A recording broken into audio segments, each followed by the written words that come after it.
الحمد للہ وکفیٰ والصلاة والسلام علی سیدنا و نبینا و مولانا محمد المصطفیٰ، اما بعد۔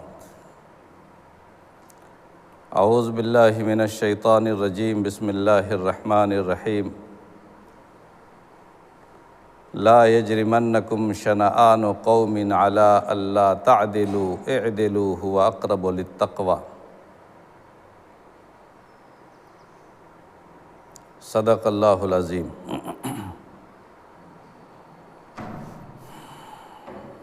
محترم بزرگوں اور بھائیوں اور عزیز دوستوں،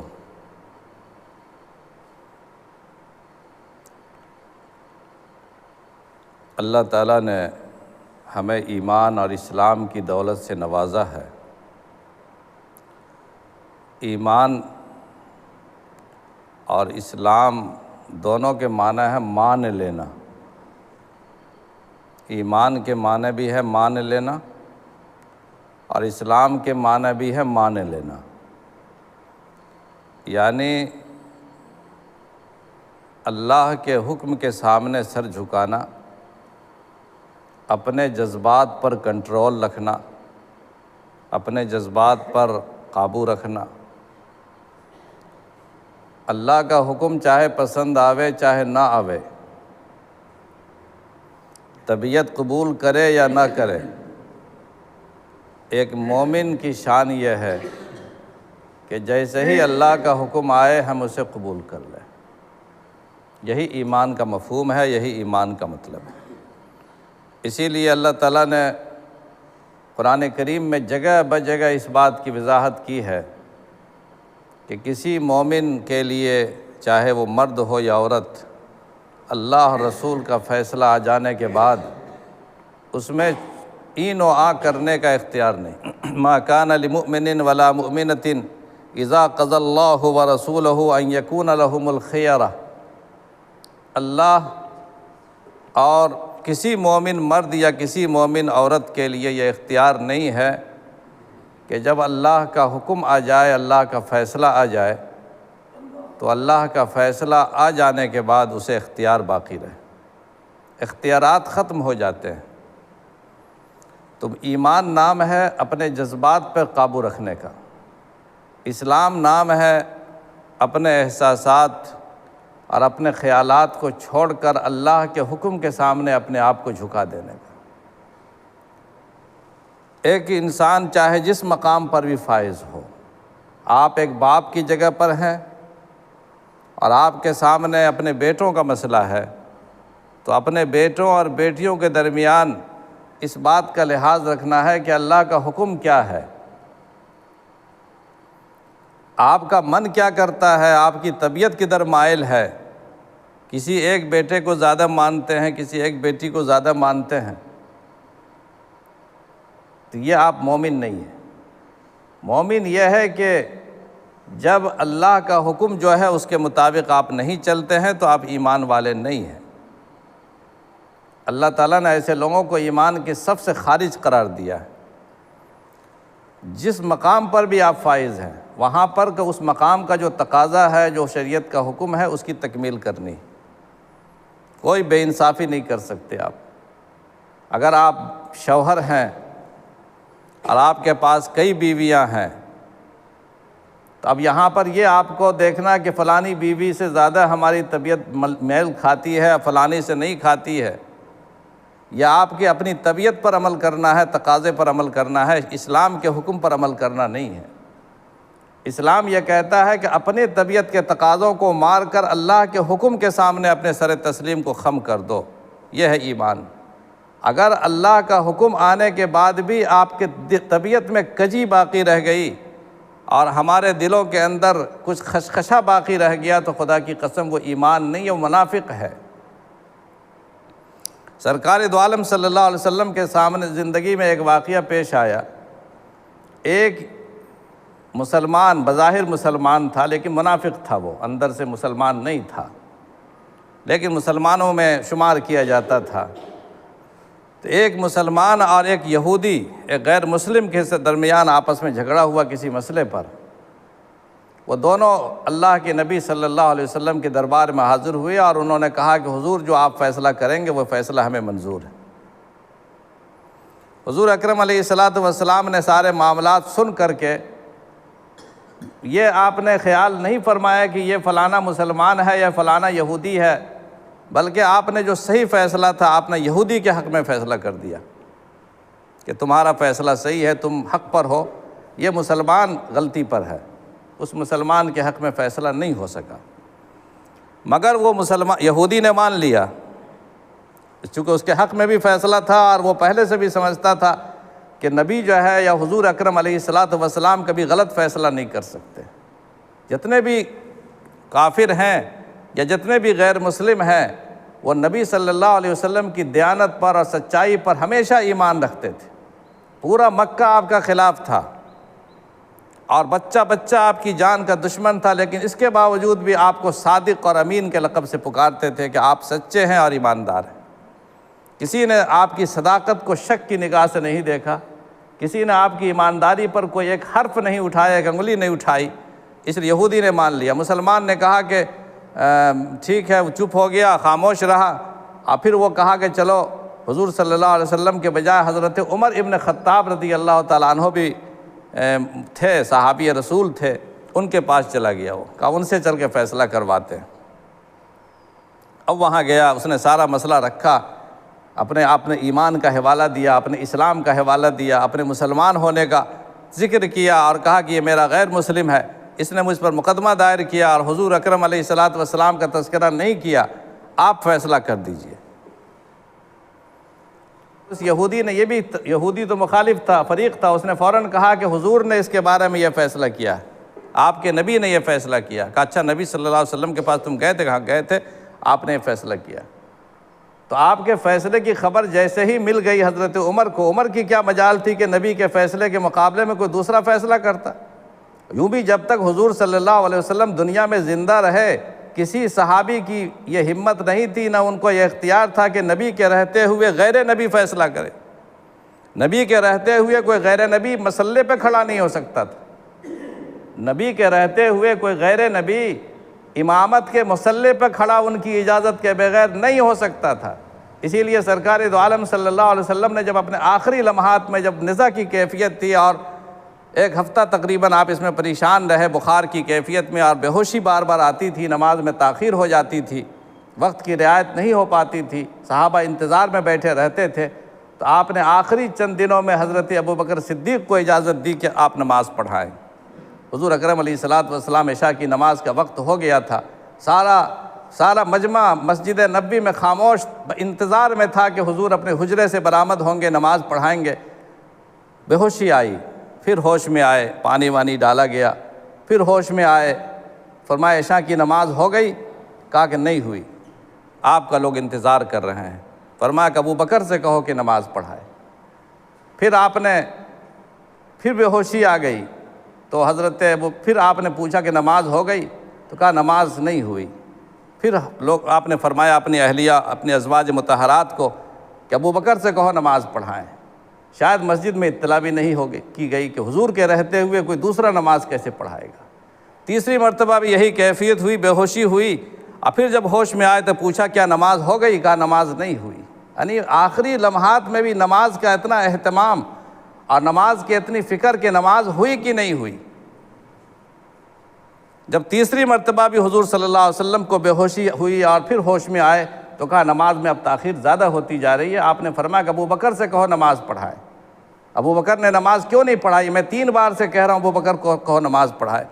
تو ان اہلیہ ازواج مطہرات نے ہی وہاں تک خبر نہیں پہنچائی تھی کہ سرکار کا حتمی حکم ہے، قطعی حکم ہے کہ نماز پڑھائیں۔ حضرت ابوبکر کو یہ اطلاع نہیں مل سکی تھی۔ ان اہلیہ نے، ان ازواج مطہرات نے، ان خواتین نے ہی اپنے طور پر سوچا کہ ابھی اس مسئلے کو انتظار کر لیتے ہیں، شاید حضور صلی اللہ علیہ وسلم اس کیفیت میں آ جائیں، نماز پڑھا دیں، امامت فرما دیں۔ لیکن جب 3 بار کے بعد بھی جب خبر نہیں کی گئی تب حضور اکرم علیہ السلام کو ناراضگی ہوئی، اور آپ نے فرمایا کہ تم عورتوں کا معاملہ صحیح قرآن کریم نے کہا ہے کہ ان کیدکن عظیم، تمہارا مکر بہت بھاری ہے۔ تمہیں خواتین نے ابو یوسف صدیق کو میں ڈلوا دیا تھا، میں کہتا ہوں ان کیدکن عظیم، جا کے کہو ابو بکر کو نماز پڑھائیں۔ حضرت عائشہ نے یا اور کسی نے یہ خواہش بھی کی کہ حضرت ابو بکر تو بہت نرم دل آدمی ہے، ان کے دل پہ بڑا اثر پڑتا ہے، آپ کے غم، آپ کی جدائیگی کا غم، آپ کی بیماری کا غم، شاید وہ نماز پڑھاویں تو نماز نہ پڑھا سکیں۔ نرم دل آدمی ہے، دل میں ان کے بہت لینت ہے، ملائمت ہے، غم سے بھرا ہوا ہے، جذبات سے لبریز ہے، نماز شاید نہ پڑھا سکیں۔ عمر کو حکم دے دیں یا کسی اور کو حکم دے دیں۔ حضرت ابو بکر، حضور اکرم علیہ الصلوۃ نے فرمایا کہ نہیں، ابو بکر سے کہو نماز پڑھائے۔ یہ سارے واقعات کیا بتاتے ہیں کہ صحابہ کرام کا مزاج یہ تھا کہ نبی کی زندگی میں کوئی غیر نبی فیصلہ نہیں کر سکتا، اسی لیے کیا مجال تھی عمر کی کہ نبی کریم صلی اللہ علیہ وسلم کے فیصلے کے آنے کے بعد اس معاملے میں اپنا ہاتھ بڑھائیں۔ کہا کہ میں بھی اندر سے آتا ہوں، میں فیصلہ کر دیتا ہوں۔ وہ اندر گئے، تلوار لے کر آئے اور اس مسلمان کی گردن پر تلوار لگی، ماری زور سے، اور اس کا سر الگ ہو گیا۔ کہا کہ یہ فیصلہ ہے اس شخص کا جس نے نبی کے فیصلے پر آمنا اور سلمنا نہیں کہا، اور ایک غیر نبی کے پاس، ایک معمولی انسان کے پاس اپنا فیصلہ لے کر جاتا ہے۔ اللہ تعالیٰ نے قرآن میں اس قدر ڈانٹا ہے مسلمانوں کو کہ کہا کہ تمہیں شرم نہیں آتی کہ تم اپنے معاملات کو طاغوت کے پاس لے جاتے ہو، جبکہ تمہیں حکم دیا گیا تھا کہ طاغوت کے پاس اور کافر طاقتوں کے پاس اپنے معاملات نہ لے جاؤ، بلکہ جب تمہارے درمیان آپس میں اختلاف ہو تو اپنے معاملات کو، اپنے مسائل کو اللہ رسول کے پاس، اولو الامر کے پاس لے کر جاؤ۔ تو یہ حکم ہے شریعت کا کہ اپنے جذبات پر قابو رکھ کر، اپنے معاملات پر قابو رکھ کر، اپنے خیالات اور احساسات کو دبا کر آپ کو اللہ کے حکم کے سامنے سر تسلیم خم کرنا ہے۔ وَمَا كَانَ لِمُؤْمِنٍ وَلَا مُؤْمِنَةٍ إِذَا قَضَى اللَّهُ وَرَسُولُهُ أَن يَكُونَ لَهُمُ الْخِيَرَةُ، کسی مومن مرد کے لیے، کسی مومن عورت کے لیے جائز ہی نہیں ہے کہ اسے اختیار ہو اللہ رسول کا فیصلہ آنے کے بعد۔ اللہ کا فیصلہ آ گیا اور اللہ کے رسول کا فیصلہ آ گیا تو کسی کے دل میں خیال کرنے کی بھی گنجائش نہیں ہے۔ اگر وہ خیال کرتا ہے تو وہ عمر کی تلوار کا مستحق بنے گا اور اس کی گردن اڑا دی جائے گی، وہ منافق ہے۔ تو اگر آپ شوہر کے منصب پر ہیں تو اپنی بیویوں کے درمیان کیا انصاف ہونا چاہیے، کیا عدل ہونا چاہیے۔ آپ کی طبیعت کا میلان کدھر ہے؟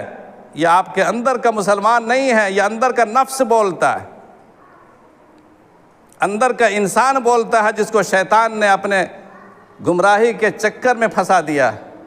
ایک مسلمان کبھی یہ نہیں سوچے گا کہ فلانی بیوی اچھی ہے اور فلانی بیوی اچھی ہے۔ اللہ کا حکم ہے، نبی کریم صلی اللہ علیہ وسلم نے ارشاد فرمایا کہ جو آدمی دنیا میں اپنی بیویوں کے درمیان انصاف نہیں کرے گا، کل قیامت کے دن وہ اس طرح آئے گا کہ اس کا ایک مٹھا گرا ہوا ہوگا اور ساری دنیا کے سامنے اسے ذلیل کیا جائے گا۔ کیوں؟ اللہ کے حکم کے سامنے اپنے نفس کی خواہشات کو، اپنی لذتوں کو، اپنے جذبات کو کنٹرول کرو، یہی ایمان ہے۔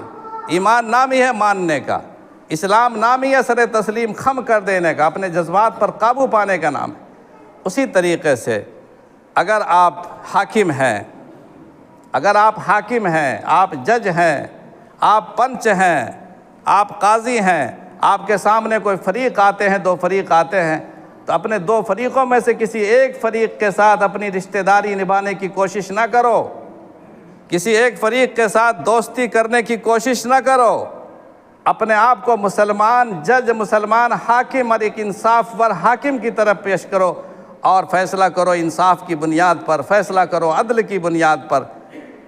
ان اللہ یامرکم ان تؤدوا الامانات الی اہلہا وَإِذَا حَكَمْتُمْ بَيْنَ النَّاسِ أَن تَحْكُمُوا بِالْعَدْلِ، اللہ تعالیٰ تمہیں حکم دیتا ہے کہ امانتیں ادا کرو، اہل امانت تک پہنچاؤ، اور جب انسانوں کے درمیان فیصلہ کرو تو انصاف کے ساتھ فیصلہ کرو۔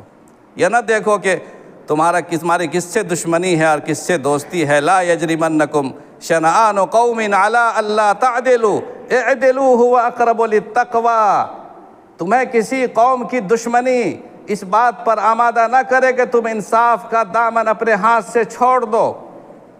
اگر تم نے ایسا کیا تو تم تقوی سے بہت دور چلے جاؤ گے اور تمہارا ایمان ختم ہو جائے گا، ایمان کے نور سے، معرفت کے نور سے تم محروم ہو جاؤ گے۔ یہ ایمان نہیں ہے کہ تم دو فریقوں کے درمیان شواہد کی بنیاد پر نہیں، قرائن کی بنیاد پر نہیں، ثبوتوں کی بنیاد پر نہیں، محض پارٹی بندی کی بنیاد پر، حمایت کی بنیاد پر، حمیت کی بنیاد پر، خاندان کی بنیاد پر، عصبیت جاہلیت کی بنیاد پر تم فیصلے کرو۔ قرآن کریم کہتا ہے کہ یہاں پر بھی اپنے جذبات کو، اپنے اندر کے ابھرتی ہوئی دشمنی یا دوستی کے جذبات کو کنٹرول کرو۔ اگر تم مومن ہو، ایمان نام ہے اپنے آپ کو مان لینے کا، اپنے جذبات پہ کنٹرول کرنے کا، فیصلہ کرو بالکل برابر برابر۔ حضرت ابی بن کعب رضی اللہ تعالیٰ عنہ بہت بڑے صحابی ہیں اور ان بڑے قاری صحابی ہیں۔ تمام صحابہ کرام رضوان اللہ تعالیٰ علیہم اجمعین میں ان کو یہ امتیاز حاصل ہے کہ سب سے خوبصورت لہجے کے وہ مالک تھے۔ قرآن پڑھتے تھے، اس قدر شاندار قرآن پڑھتے تھے کہ پورا مجمع جھوم جاتا تھا۔ حضرت ابی بن کعب، ایک بار ایسا ہوا کہ حضرت عمر بن خطاب رضی اللہ تعالیٰ عنہ کے زمانے کی بات ہے، وہ آپ امیر المومنین تھے، تو امیر المومنین سے ہی ان کا اختلاف ہو گیا کسی مسئلے پر، ذاتی مسئلے پر۔ حضرت عمر بن خطاب رضی اللہ تعالیٰ عنہ سے ان کا اختلاف ہو گیا، اور اختلاف ہو جانے کے بعد وہ اپنا مقدمہ لے کر کے حضرت زید بن ثابت رضی اللہ تعالیٰ عنہ جو قاضی تھے اس زمانے میں، اور حضرت عمر فاروق رضی اللہ تعالیٰ عنہ نے ہی ان کو نامزد کیا تھا، قاضی بنایا تھا مدینہ پاک میں۔ حضرت ابی بن کعب رضی اللہ تعالیٰ عنہ اپنا معاملہ، اپنا مقدمہ لے کر کے حضرت زید بن ثابت کے دارالقضاء میں حاضر ہوئے اور عدالت میں مقدمہ پیش کیا، حضرت عمر کے خلاف، امیر المؤمنین کے خلاف فیصلہ کیا، وہ مقدمہ دائر کیا۔ اب حضرت زید نے، قاضی شریعت نے، حاکم وقت نے، مدینہ پاک کے جج نے یہ نوٹس جاری کیا امیر المؤمنین کے پاس، امیر المؤمنین کی حیثیت سے نہیں، ایک ملزم کی حیثیت سے، کیونکہ آپ پر الزام آیا ہے، اور ملزم کی حیثیت سے حضرت عمر بن خطاب کے نام ایک نوٹس جاری ہوئی کہ آپ کے خلاف حضرت ابی بن کعب فریق نے فلاں معاملہ مقدمہ دائر کیا ہے، آپ عدالت میں حاضر ہوں۔ حضرت زید بن ثابت خوب واقف تھے حضرت عمر کے مقام سے، حضرت زید بن ثابت رضی اللہ تعالیٰ عنہ اس بات سے بھی واقف تھے کہ امیر المؤمنین ہیں اور عمر بن خطاب کبھی غلطی پر نہیں ہو سکتے ہیں، لیکن اسلام اور ایمان کا تقاضا ہے کہ آپ جس منصب پر ہیں اس منصب کی ذمہ داریوں کو پورا کریں، یہ ہے ایمان۔ آپ کیا جانتے ہیں اور کیا نہیں جانتے ہیں، آپ کیا سمجھتے ہیں اور کیا نہیں سمجھتے ہیں، آپ کے جذبات کیا ہیں اور آپ کے احساسات کیا ہیں۔ شریعت یہ کہتی ہے کہ اگر حاکم کو اور جج کو کوئی بات، ساری باتیں اندر سے معلوم ہے، ساری پرائیویٹ طور پر دوسرے ذرائع سے اس کو ساری باتیں معلوم ہے، لیکن معلوم ہونے کے باوجود بھی اگر شواہد موجود نہیں ہے، قرائن موجود نہیں ہے، دلائل موجود نہیں ہے، تو قاضی اپنے علم کی بنیاد پر فیصلے نہیں کر سکتا، قاضی اپنے علم کی بنیاد پر فیصلے نہیں کر سکتا۔ نبی کریم صلی اللہ علیہ وسلم نے ارشاد فرمایا کہ میرے سامنے معاملات آتے ہیں، زمینوں کے معاملات آتے ہیں، دو فریق ہوتے، فرمایا آپ نے کہ ان میں سے کوئی ایک بڑا چرب زبان ہوتا ہے اور اپنی دلیلوں سے آج کل کے وکیلوں کی طرح اپنی بات کو ثابت بھی کر دیتا ہے، اور میں اس کے حق میں فیصلے بھی کر دیتا ہوں، لیکن اللہ جانتا ہے کہ اس میں حق پر کون ہے، اس لیے محض اپنی چرب زبانی کی بنیاد پر جو مجھ سے فیصلے لے لیتا ہے وہ یہ سمجھ لو کہ میں اس کے لیے آگ کا ٹکڑا کاٹ کے دے رہا ہوں، وہ سچائی نہیں ہے، آگ کا ٹکڑا کاٹ کے دے رہا ہوں۔ حضرت زید بن ثابت کے دربار میں حاضر ہوئے، حضرت زید بن ثابت جیسے ہی عمر فاروق، جانتے ان کی ہیبت جلال بہت مشہور تھا، ان کے سامنے اچھے اچھے لوگ بیٹھ نہیں سکتے تھے، جب نظر پھیرتے تھے تو لوگ گر جاتے تھے، دوست گر جاتے تھے، اپنے احباب گر جاتے تھے، ایسا اللہ نے ان کو ہیبت عطا فرمائی تھی۔ جیسے ہی پہنچے پہلی بار امیر المومنین زید بن ثابت کی عدالت میں آئے تو زید بن ثابت احترام میں کھڑے ہو گئے، حضرت عمر فاروق ملزم ہیں، فوراً کہا زید آپ اس وقت تک قاضی نہیں بن سکتے ہیں جب تک آپ کے سامنے ایک عمر اور ایک عام مسلمان برابر نہ ہو جائے۔ یہ ہے اسلام کا نظام عدلیہ۔ سوچئے آج کے حالات میں اور اس دور کو سوچئے۔ تو حضرت عمر فاروق رضی اللہ تعالیٰ عنہ ٹوکا تو خیر وہ سنبھل گئے۔ حضرت ابی بن کعب رضی اللہ تعالیٰ عنہ، دونوں فریق سے معاملات کروائے گئے، گواہ موجود نہیں تھا، حضرت ابی کے پاس گواہ موجود نہیں تھا۔ اصول یہ ہے کہ جو مدعی ہے اسے بینہ پیش کرنا، گواہ پیش کرنا، گواہ نہیں تھا۔ تو حضرت عمر سے اس وقت طریقہ یہ ہے کہ جب گواہ موجود نہ ہو تو منکر سے قسم لی جاتی، جو انکار کرنے والا ہے اس سے قسم لی جاتی مدعا علیہ سے۔ تو حضرت عمر سے قسم لینے کی باری تھا، کہا قسم کھا لیں، یہ حضرت عمر قسم کھا لیں کہ یہ بات اس معاملے میں کون سچ ہے کون جھوٹا۔ تو حضرت زید نے یہ بات کہی، قاضی شریعت نے حضرت ابی بن کعب سے سفارش کی کہ ابی، امیر المومنین کو قسم سے معاف کرو، ان کا مقام بہت اونچا ہے۔ پھر حضرت عمر گرم ہو گئے کہ زید بن ثابت ابھی تک آپ نے انصاف کے تقاضوں کو پورا نہیں کیا۔ عمر ہو یا عام انسان ہو، اگر شریعت کا حکم آتا ہے تو عمر اس حکم کی تعمیل کرے گا، عمر اس حکم سے پیچھے نہیں ہٹے گا۔ یہ ہے ایمان، یہ ہے اسلام، یہ ہے اسلام کا نظام عدالت۔